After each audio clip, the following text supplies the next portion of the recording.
Creeping bellflower is quite pretty but very invasive. This video explains how to kill it. In this video, I don't address identification or the many downsides of creeping bellflower. For further information on these topics, I would suggest reviewing some of the excellent sources online from local experts such as your local extension service. You should apply herbicides in late summer or fall to creeping bellflower. One of the big problems with creeping bellflower is that it often grows amongst desirable plants in flower and planting beds. The Green Shoots Precision Foam Weed Killer Kit is great for this sort of problem. As you will see, you can be very precise with this system. These are the mixing instructions that I would recommend for creeping bellflower. I won't go over these in detail because the instructions come with the kit. Note these things. This is a 3% active ingredient solution. You will apply foam herbicide to about 15% of the leaf area of the target plant, i.e. the creeping bellflower. Focus on new growth and leaf veins. Don't apply to areas overhanging desirable species. For small infestations or areas where you want a precise application, you will mostly apply to the area shown in the yellow oval. If you have a big infestation, I recommend our Large Foam Herbicide dispenser. Use the foam drizzle technique.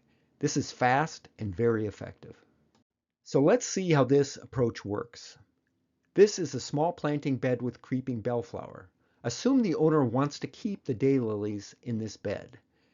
Therefore, we'll avoid the daylilies. After this plot has finished flowering, we can treat it. As you can see in this image, the creeping bellflower has flowered and the seed heads have formed. Cut off the seed heads. Don't put them in your compost pile. This could create a new infestation.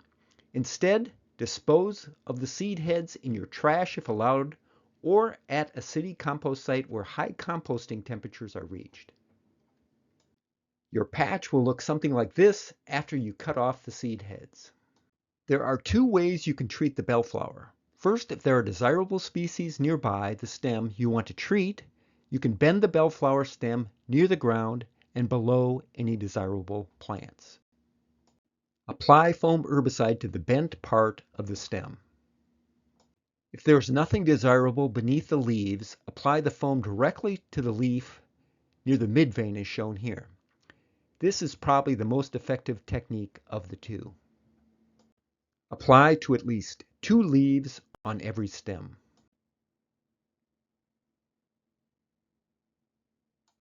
If the leaf is tilted, you can spread the foam out on the leaf surface to prevent drippage.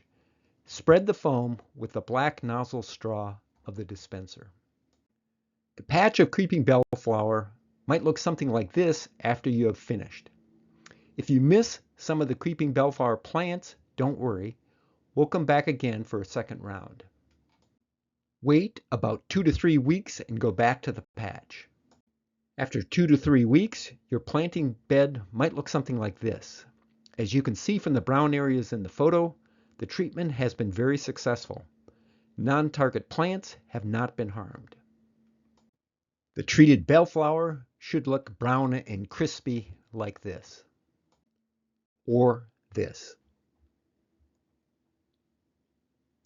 However, you will likely have missed some of the creeping bellflower stems like this one, or this one.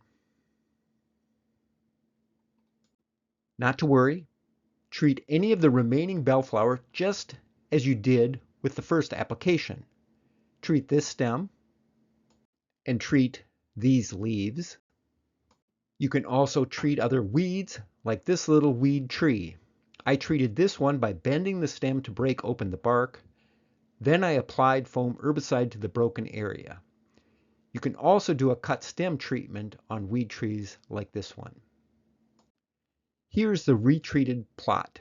Come next year, over 90% of the creeping bellflower should be gone. That's it. Good luck on treating your creeping bellflower.